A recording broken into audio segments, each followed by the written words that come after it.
going to talk about social anxiety, shyness, nervousness, fear, confidence, love, lack of confidence, low self-esteem. We're going to cover all these areas. We're not going to do it in order. We're just going to have a chat with you guys. So, first thing I'm going to talk about is social fear. I find most of the guys that I work with, I had this conversation with Naz, have all got social fear. They've all got some form of social anxiety. This is obviously what I had when I was younger.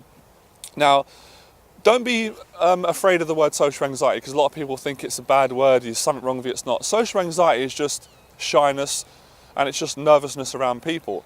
So as I've said, usually, most of the time, when I get students saying to me they've got approach anxiety or they're nervous to speak to an attractive woman, they're also nervous with people. It's a fear of being socially judged. I had it when I was younger. I've spoken about in my videos before, because of trauma, because of bullying, and because of the lack of social practice. So I really want to go into this topic today and explain some of the ways that you can overcome this, you can get better.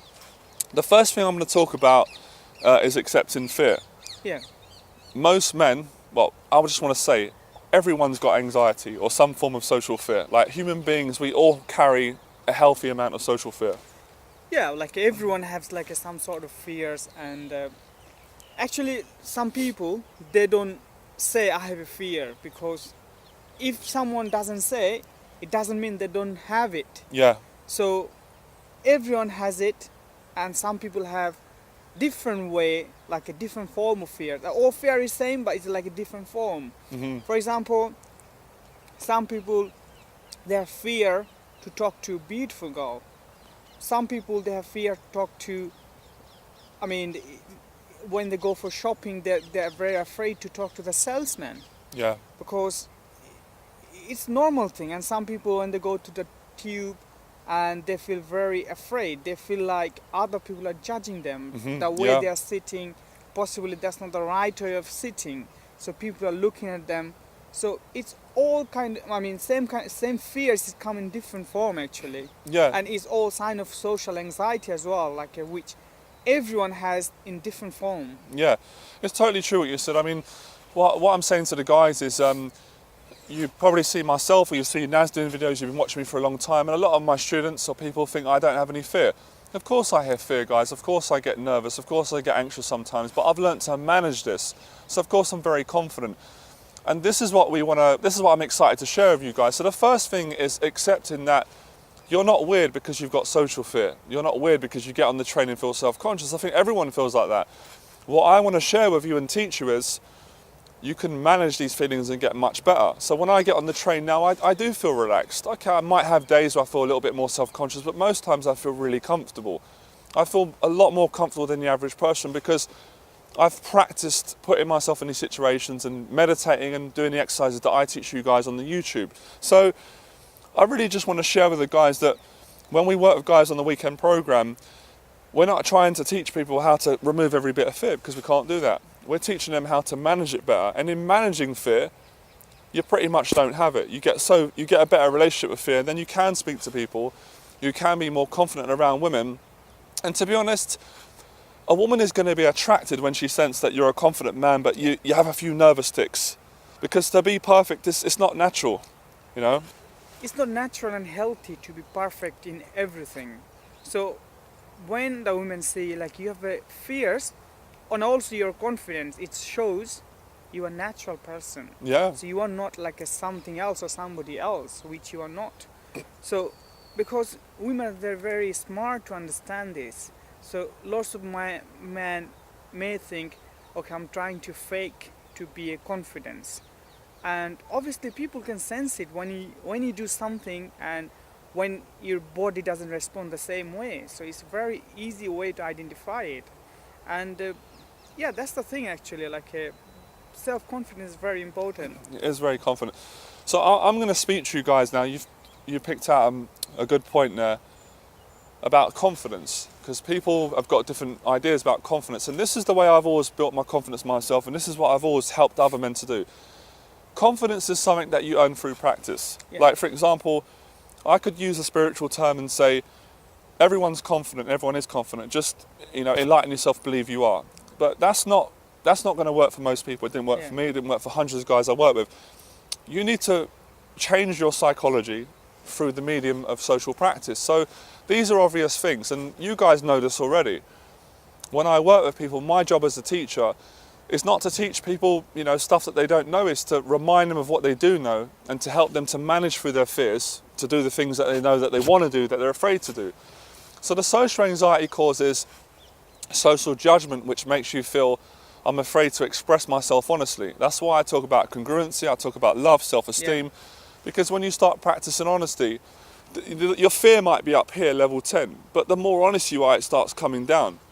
So we're going to go through a few exercises that we teach on the program that are very simple, that you can practice today, that are going to help you to manage your social fears, your shyness, your nervousness. It's really all the same thing, it's just different words. So this is one of the exercises, and we did this in the last video, but sorry we didn't record it, that Naz taught one of the students, and I loved this. And this is something that I actually realised that I was using myself before, but I wasn't conscious of it.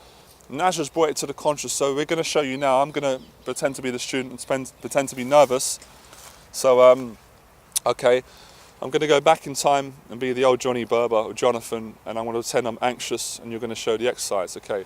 So I'm about to get on the train. Actually, I'm getting nervous now as I say it. I'm actually tricking my psychology. I'm going to pretend that I'm about to go out and do public speaking. I'm about to go and speak to an attractive girl on the street. I'm going to board the busy train. I'm nervous. My heart's beating. My hands are shaking. I feel self-conscious. People are looking at me. I feel judged. What do I do? First thing you should do, accepting you're nervous, and after that. All right, so I've accepted I'm nervous. Yeah, after that, slowing yourself, slowing down, like when the cars slow down. And then, so you need to take 5 deep breaths. Right. Through the nose, inhale through the nose, and exhale through the nose. All right. So. Yeah, so you can do the exercise. Let's do it. And then I don't need to say what's gonna happen. You can tell me what happened and how you feel. Well, I'm cold. I'm anxious because you've just made me go back in time. I'm nervous. I'm about to get on the train, and I feel I'm panicking. It's totally okay to feel nervous. I'm trying to get my mind right, but I'm getting thoughts coming in, and more fears coming. I'm trying to hide the nerves. That's okay, as I said. Don't know where to put my hands. Yeah, you can put anywhere uncomfortable. Okay. What do you feel? Okay. So now we can do the breathing exercise. So number 1.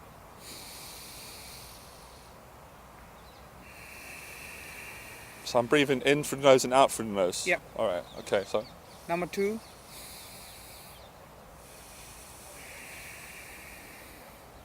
Number 3.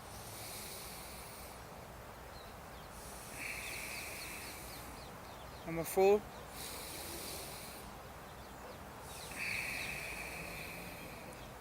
Number 5. Oh my goodness, I feel so much better. I really mean this, guys. This is not a stunt. It's so simple, but I feel a lot more relaxed. Yeah. I feel really present. I feel a bit sleepy. I feel really good. This is a fantastic exercise. This exercise that Naz has been teaching on the program and just showed me, you guys can practice this. So before you get on the train, before the guys are about to stop an attractive girl on the street, or in any social situation, or even if guys are by themselves and they're at home and they're in their house and they're feeling anxious, they've got a panic attack, you can practice the breathing. So the next thing I want to show is, I'm going to use your first step. It's something that I also teach on the programs and I do myself, and that is a practical exercise, and I just call it, the honesty approach. So I'm going to demonstrate on you. So basically, guys, this is a self-accepting exercise. This is a practical movement. So this is what I do sometimes, Naz, if I go out and I feel anxious, and it's not very often I do because I've got a lot of practice, but sometimes I do feel anxious, and this is what I give the students to do. So if I'm at a train station and you're a girl standing on the platform, let's say for example, it isn't that busy on the platform, but I see a girl and I like her, and my heart starts beating, I'm nervous, I'll do the exercises Naz gave me, I'll breathe, and then I'm going to be honest, I'm going to go over, I'm vulnerable, there's no bullshit, there's no pickup lines, no tricks. Sorry, excuse me, hi, I just went in. Sorry, I'm a bit nervous coming over, but I just want to come over and say hello. I think you look lovely, and I wanted to just come and say hello to you. But yeah, I'm a bit nervous, I don't really know what to say, but you look really lovely. Where are you from? That's really nice, the way you say it. It's making me more comfortable, actually. Did you feel it? Did you feel like that? It feel the genuineness? Yeah, it feels good. I mean, obviously, it's going to feel it's not the same because we're rehearsing it for the guys on the camera. If it's a girl, it would be real, but that's as real as I could show it, on a demonstration. It gives me feeling to get to know you, what you're trying to say at least. Right. And trying to see your message, what it's all about. And the way you approach it, it's comforting. It's not like taking my personal space or trying to put pressure on me. It kind of like what you said. Force. Yeah. It's kind of what you said earlier. It makes you want to give the person a chance and want to speak to them more. Yeah. So that I'm going to stop there because I'll make it very simple. So they're two fantastic exercises, very simple ones that we teach on the program that the guys can go and do right now. You can stop this video, go and do it, come back, and listen to the rest of what we got to say. The breathing, going out, and just going up to people and saying, look, I am nervous, but I wanted to tell this to you. And I want to say another thing as well. You don't have to compliment every person to talk to them. You could just say, I'm a bit nervous, but I just wanted to say hello. I'm practicing my social skills. I'm a nervous person, so today I want to challenge myself. And the self-esteem, guys, the confidence and the congruence that you'll get from doing that alone, you won't need a method. No, I mean, there is no method actually. It's just the labels by the lots of different people. But that method is actually like be more honest and be more open. That's the best method. Yeah, honest and openness. Yeah, honest and openness to be more comfortable with yourself and comfortable with other people as well. So as the Johnny said earlier on about the exercise, so we just demonstrated the exercise. So you get most benefited when you have your own experience. For example, obviously breathing exercise, you can do it on your own, but the second exercise is best thing to do with your friends, and then you can do it on your friends and then ask your friends' opinion. Yeah, they can actually practice on their friends. And then your friends can do to you as well, and then just you can see how you feel, because the same way the girl feel when you approach and talk to them, because normal people, they don't want to see how other people feelings, but feeling is the important part of. It's all about the feelings, isn't it? Yeah, all about the feeling, which people don't understand. Exactly. So another thing I'm going to talk about is rejection, and this especially when you've got social anxiety, when you're shy. In your mind, you're trying to prevent failure. You're terrified of being judged. Judgment is a form of, in your mind, of failing. But when I think about my journey and what I've learnt so far, and all the amazing experiences and just working with amazing people and seeing their lives changing, when you add it up and you make this transformation, you go from being insecure to secure, you look back and say, there was no mistakes. Yeah. Like, everything added up. Like, through the process of getting better, you're going to fail. You're going to get socially awkward. You're going to make mistakes. You're going to get amazing results. You're going to feel amazing on some days. But this is all part of the positive story that you're creating. Yeah, I mean, it's part of the process actually. Like, as you always say, enjoy the process. Yeah. So, like the same thing. Like, when the girl rejects you, actually, it's not they're rejecting you, because it could happen lots of reasons. Yeah. Like, she might be stressed in her work. She might have a boyfriend. She might have a husband. She might have a family issue. So, I mean, which I had a big problem when I was started my journey talking to the girls. Actually, I thought they're rejecting me, I thought they're rejecting me because I wasn't good enough. Yeah. That's why they're rejecting me. Yeah, a lot of men feel like that, don't they? That's how I used to feel, not good enough. And then coaching a student, they feel the same thing. But initially they think they are not good enough. That's why the girl are rejecting. Actually, that is not the issue. Main issue, which from the experience, and also Johnny has a lot of experience, it's like most of the time it's their own issue. It's not you. So when you say hi to someone, try to express yourself, give them a compliment, that is the success. It's not like you have to get the numbers and stuff. And those kind of things. That's beautiful what you said. That just sums up in one line. When you say hello to someone, that is a success. And I've always said before, as men or as people, if we've got to only be happy when someone gives us a phone number, we're not going to be in a good place. Yeah. Because you can't be getting phone numbers for 24 hours of the day. When you come home, how you feel. So, touching on what Naz says, we're not saying that you shouldn't want to get numbers, because you should want to get numbers. Yeah, it's normal to want to go on dates and want to get a girlfriend and have more success with dating, but we're saying not to inhibit yourself and to feel bad when you get turned down. And as Naz said, there's many reasons a girl can say no. She can be busy. she can be nervous, she can have issues going on. And I think in the long run it's good for you. It builds your character, it builds your self-esteem. And it's what you said in the video earlier that never got shown, which is a shame. It's changing the way these guys think about socialising with people. Because when I had social anxiety, it was because I wasn't thinking the right way. I got bullied at school. I was, quite a strict upbringing. And my way was, if someone isn't nice to you straight away, you can't trust people. Or if someone says no to you, it's a bad thing. But sometimes when someone says no, they're being kind, they're being honest. So in the long run, you're going to build self-esteem. And we're not saying that you're not going to sometimes feel bad for getting turned down. I mean, I don't like getting turned down sometimes. None of us do, but we get better at managing it. And I think higher self-esteem is not just getting success, getting numbers and feeling attractive and being successful in life. It's being able to accept sometimes, sometimes we fall, we make mistakes, and then we just get back up and we feel better about it. Yeah, of course we make a mistake, and it's normal to make a mistake. And also, which I'm learning from my own experience, also Johnny has his own experiences, you will grow most when you get rejected. Definitely, 100%, definitely, no doubt about it. You grow more through the pain, the anxiety, the shyness, the social judgment. This is where your roots grow. Yeah. This is where the internal man grows. Your inner game. Some guys know it's in a game. Your true self-confidence. Because we said before, it's all good and well when things are going well. We all love that. I love that. But sometimes it doesn't go well. You have a bad week. Work's stressful. Maybe a relationship's been difficult. A girl turns you down to go on a date. But as you said, I've always said to guys about building a relationship with yourself, and the better you get, you just go, all right, it's not the end of the world. Next week you go out and then you have a better week. Really simple journey. I'm going to tell you, for me personally, what my version of success is, and what I know deep down is the same version for you guys. Loving yourself, feeling confident with who you are, enjoying interacting with people, just enjoying your life and enjoying talking to people and women. For me, that's success. And for me, it's same as well, but I want to add a little bit. It's just being happy, anything you do. So that when you feel happiness, that is the success. That's even better, being happy in everything you do. So that's the way it's living life, being happy, anything you do. So that is the success, I think. Right. And if the guys put into practice the things that we've spoken about today, you're going to improve your success more. Me and Naz are going to be doing, we said we're going to call it a show, didn't we? We're going to call it the Johnny Berber and Naz show. We're going to be doing this video every week, at least once a week.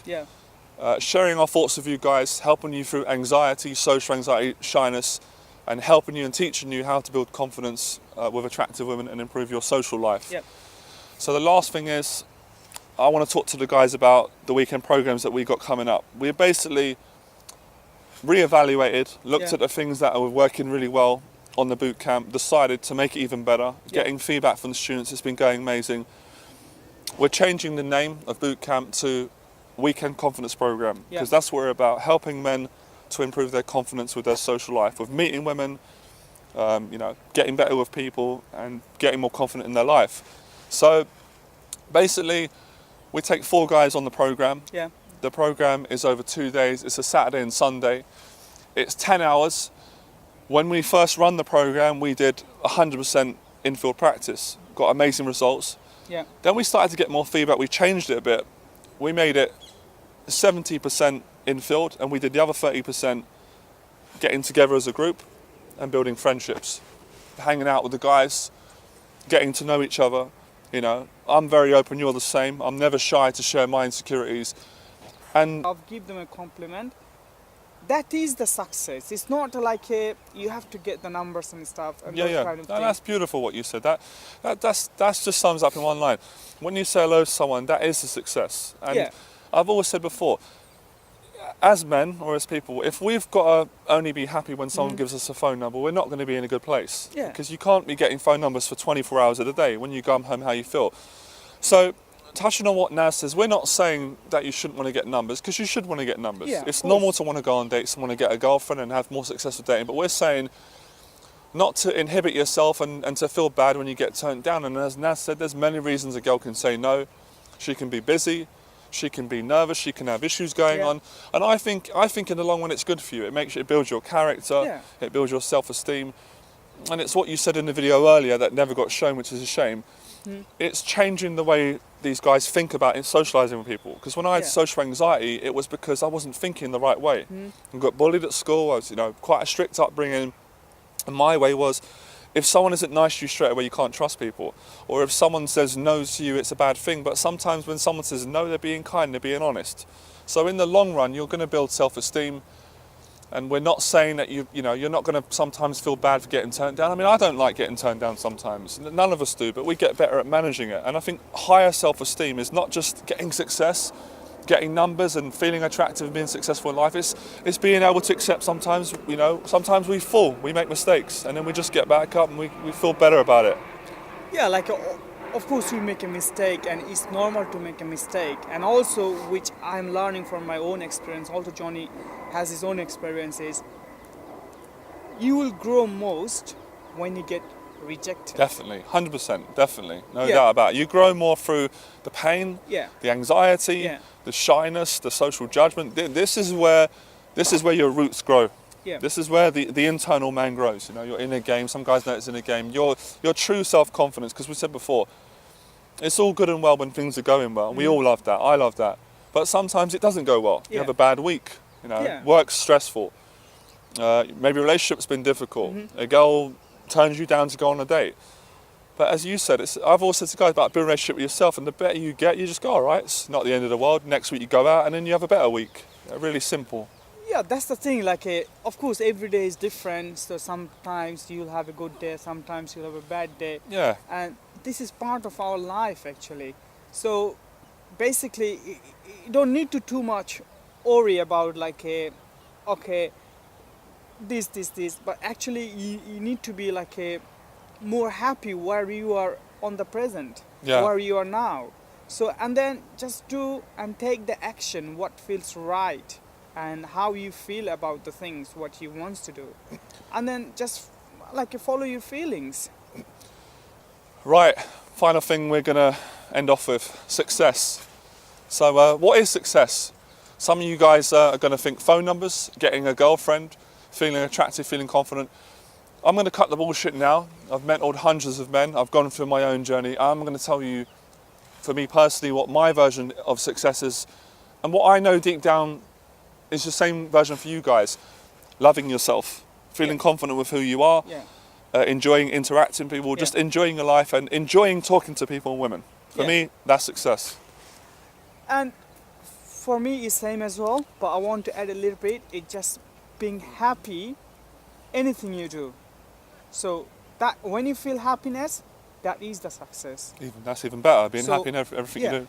So that's the way it's living life, being happy, anything you do. So that is the success, I think. Right. And if the guys put into practice the things that we've spoken about today, you're going to improve your success more.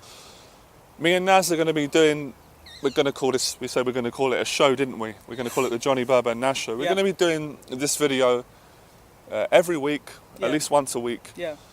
Sharing our thoughts with you guys, helping you through anxiety, social anxiety, shyness, and helping you and teaching you how to build confidence with attractive women and improve your social life. Yep.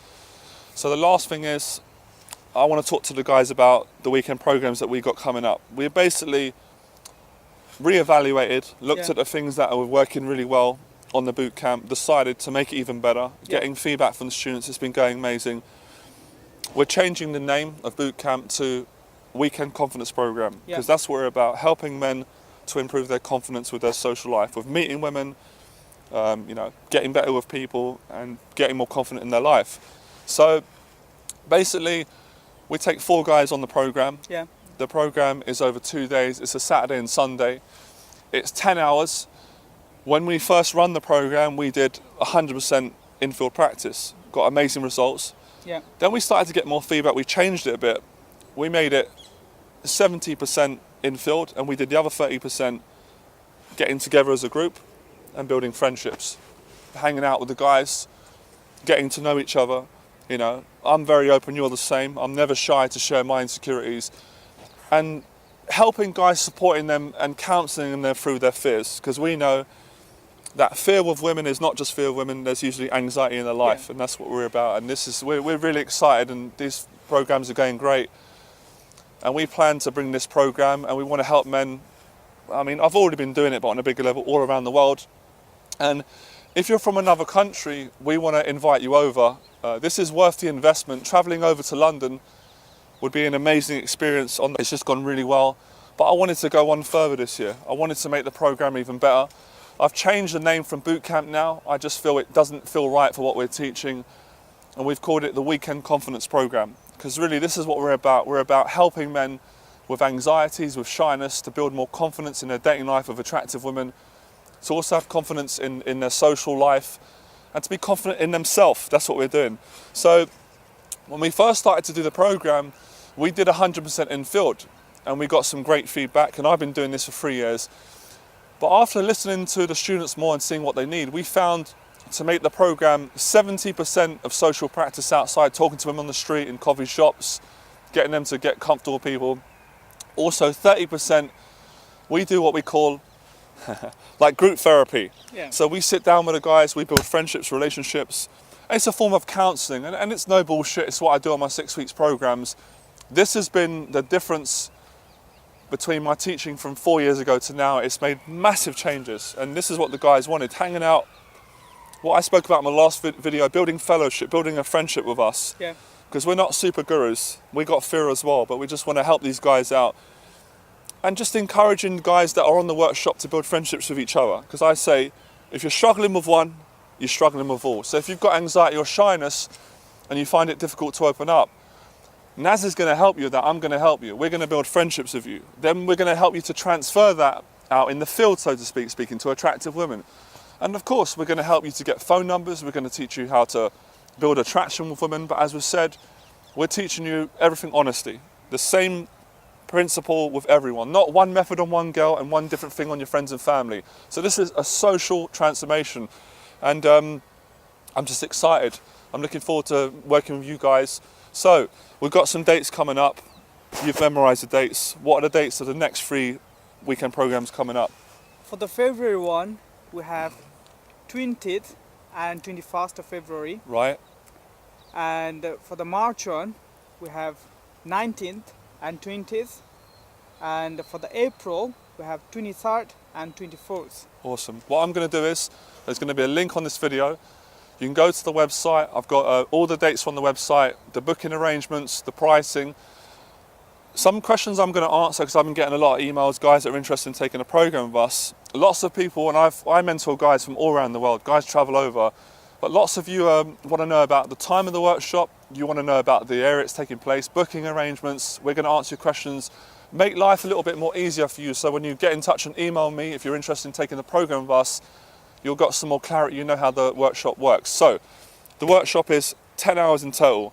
Why is it 10 hours and why is it not 16 hours? In the past, I used to do 16-hour workshops. People were exhausted. The guys were burnt out.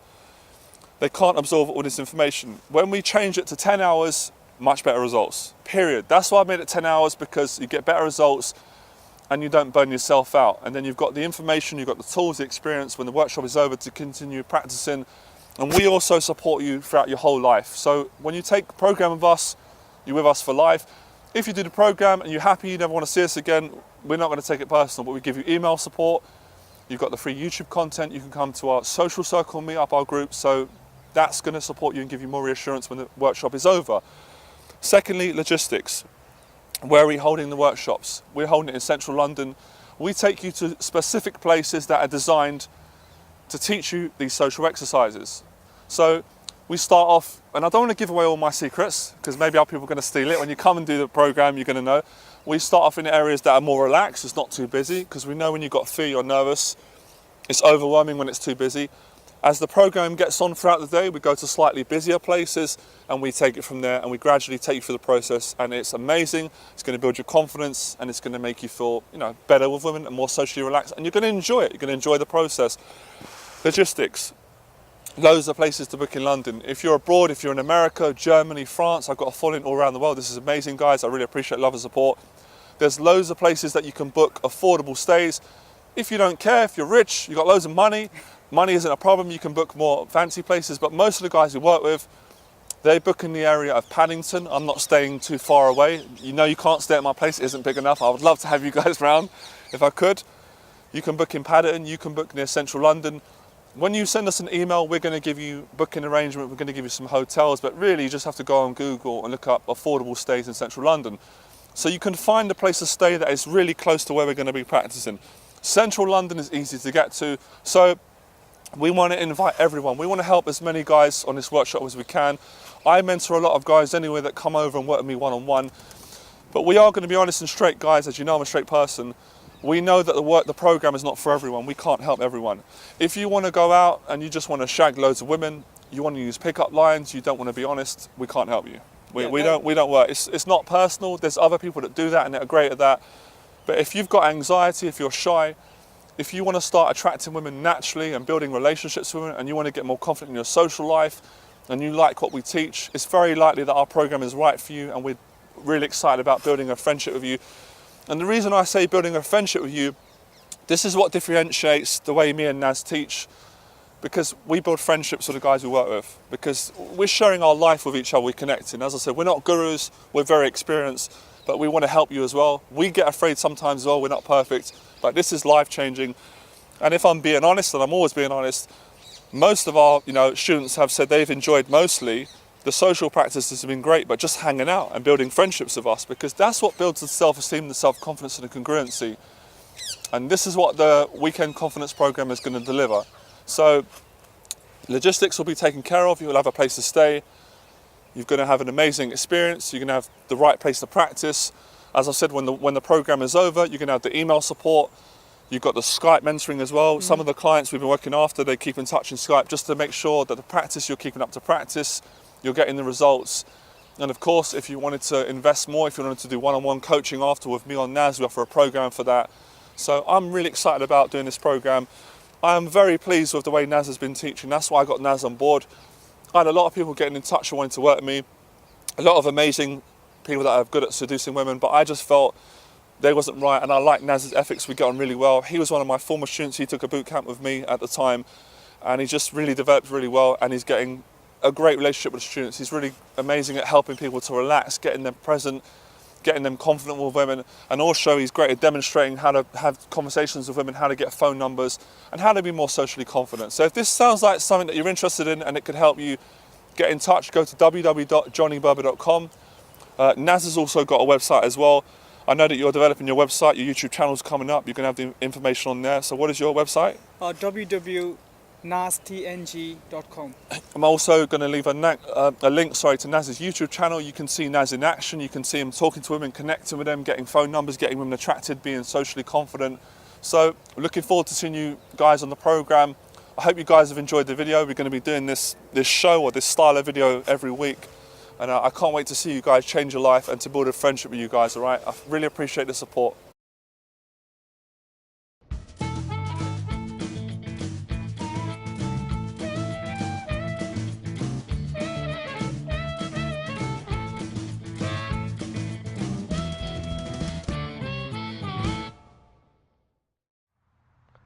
Welcome to this second episode of Southern Remedy, Mississippi's Big Problem.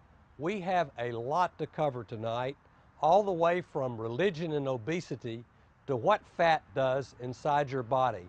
So while you're watching, join in the discussion. I'll be live chatting along with some of my colleagues at mpbonline.org. Let us know what you think about the show, ask any questions, or just chat with us. And now for a look back at our last episode. And we have some very good news. Mississippi is no longer the fattest state in the Union. It's West Virginia. Congratulations, guys, and feel free to keep that dubious honor to yourself. But seriously, that change could be Mississippi's first step to better health. The family we introduced you to in our last episode, the Edwards, continue their struggle with weight. Mom, Kwashunda, is looking for new ways to be active and to cut the calories in her home. Daughter Takira continues to struggle with her health and now with sleep apnea as the latest challenge. We continue to search for new ways to help this amazing family. We also introduced you to Farmers Market volunteer Dita McCarthy. Passionate about food and where it comes from, This Gulf Coast resident is making some pretty big moves in an effort to improve access for Mississippians to the food they need to live healthy lives. Dita's application to include food stamp machines at her farmers market was recently approved, a major milestone for Dita and for the state. We have so much to cover tonight, it's hard to decide where to start. Perhaps we should go back to basics.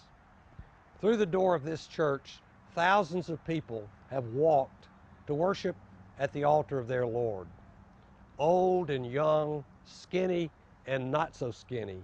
We can see individual characteristics in everyone, both inside and out. It's easy for us to say that Mississippi's obese, but what does that mean? What defines obesity?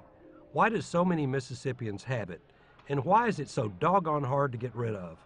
Believe it or not, to steal a line from a certain pop star, we were born this way. Obesity in this environment is almost normal. There is a tremendous biological drive to eat. Dr. John Hall is one of the leading obesity experts in the nation. Based at UMC in Jackson, Dr. Hall has been studying obesity for a while now and has made some incredible discoveries. But it's the basics that are the most important to understand.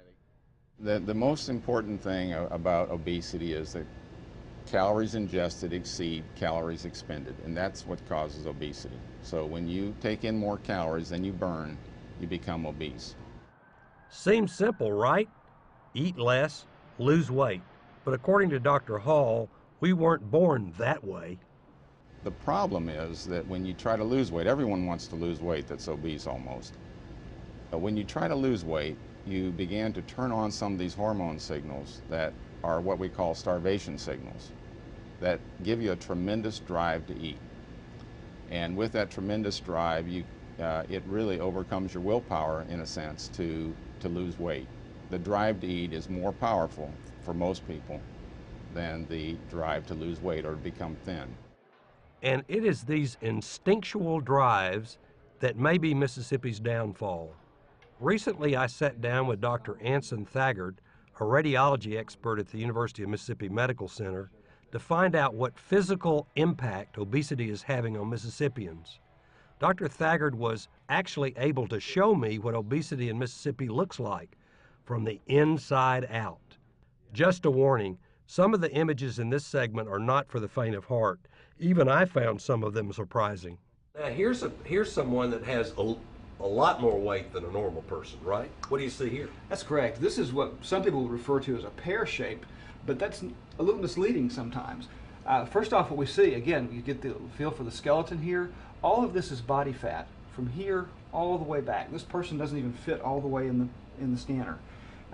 Same thing here, the typical pot belly that we talk about. I've pulled up a coronal image, matches this one, and what we see is all of the dark here is body fat. This is the muscle. This very thin gray line is muscle. All this is fat.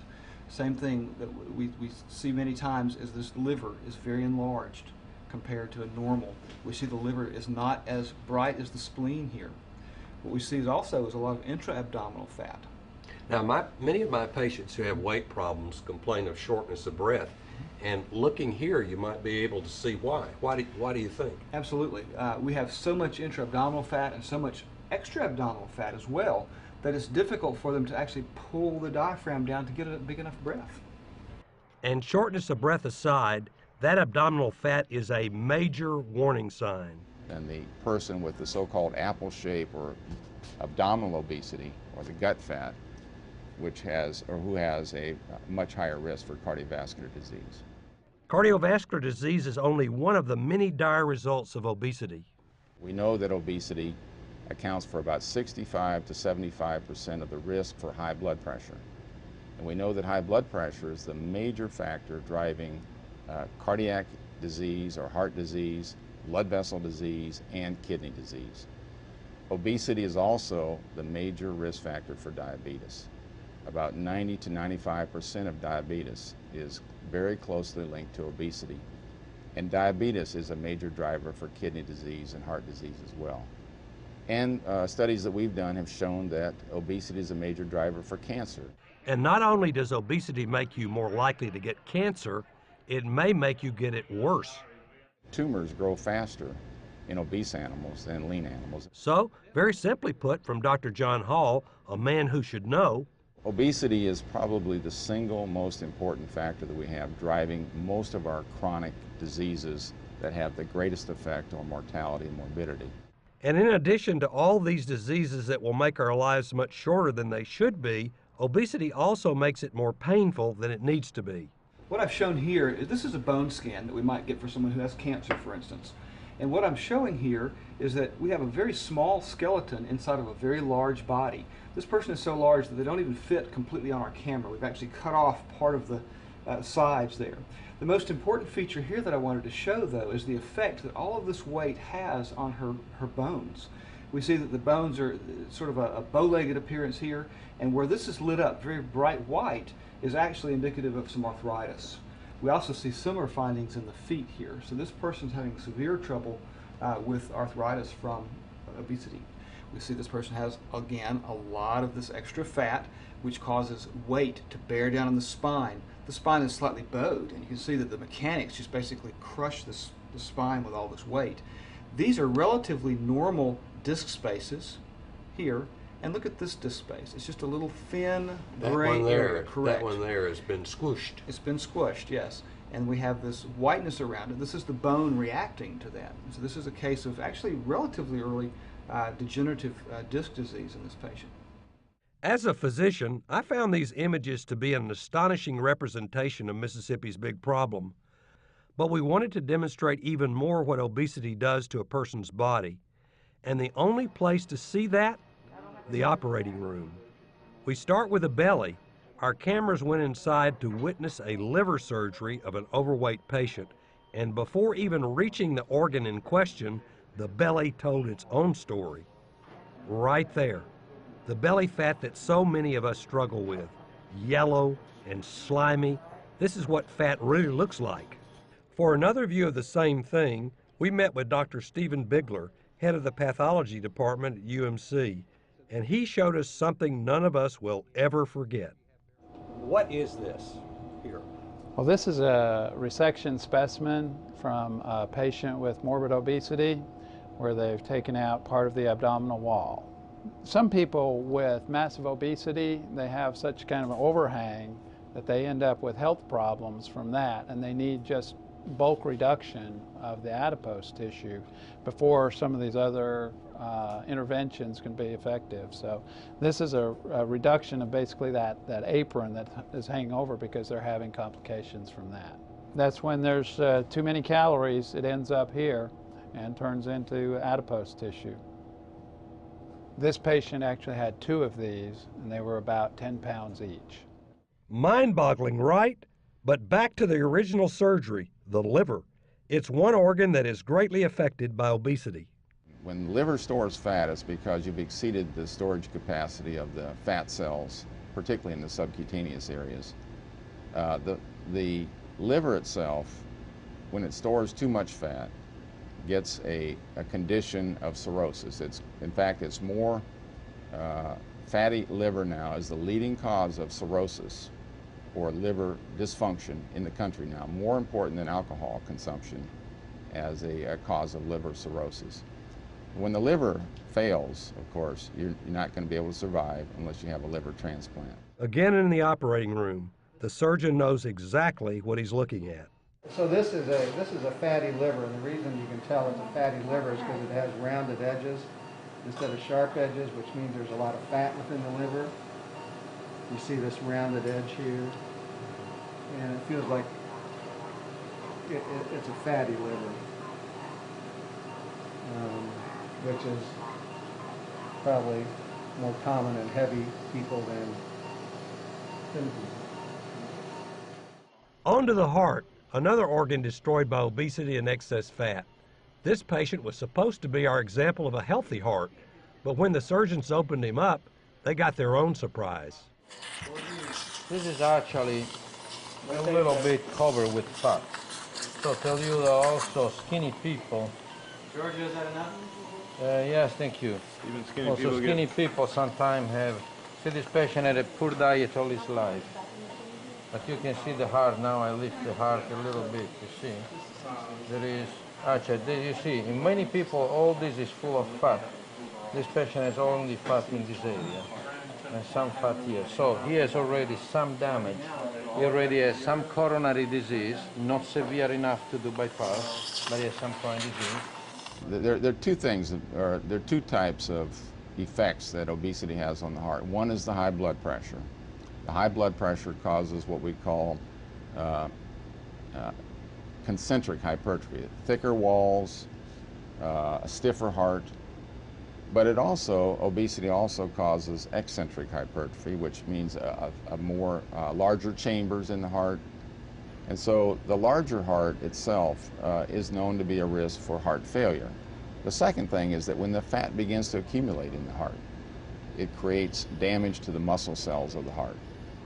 And so it makes you more prone to other insults. If you have a myocardial infarction or a heart attack and you're obese, it's going to be worse than if you have a myocardial infarction and you're lean, typically. So with these images in our minds, the thought process turns to prevention, to wellness, to finding a way to turn Mississippi's future around. Dr. John Hall is way ahead of us. Our goal is to have a war on obesity, not a war on obese people. I think that is a real misconception, that people feel that obese people have no willpower, they have no capability to really try hard. Just to say you need to move more and eat less is really not very helpful. We really need to understand why it's so difficult for people to lose weight and what we can do about it. We're not proposing that you need a drug for everything, but we need to know what methods work, and we need to know more about how the brain works to regulate the appetite and to regulate your energy expenditure. So Dr. Hall and others like him are leading the way in obesity research, looking for answers and cures, and even open to the idea of a magic bullet that will solve America and Mississippi's continued battle with obesity, one mouse at a time. See, one doesn't move and one moves. Look at this, it's all over the place, and Dr. Rick and his colleagues, he just pooped in my hand, are just got these mice, and they're just going everywhere. They're just wonderful little mice, and they're just going up my arm, and going all going up here, going up here. The things are just everywhere.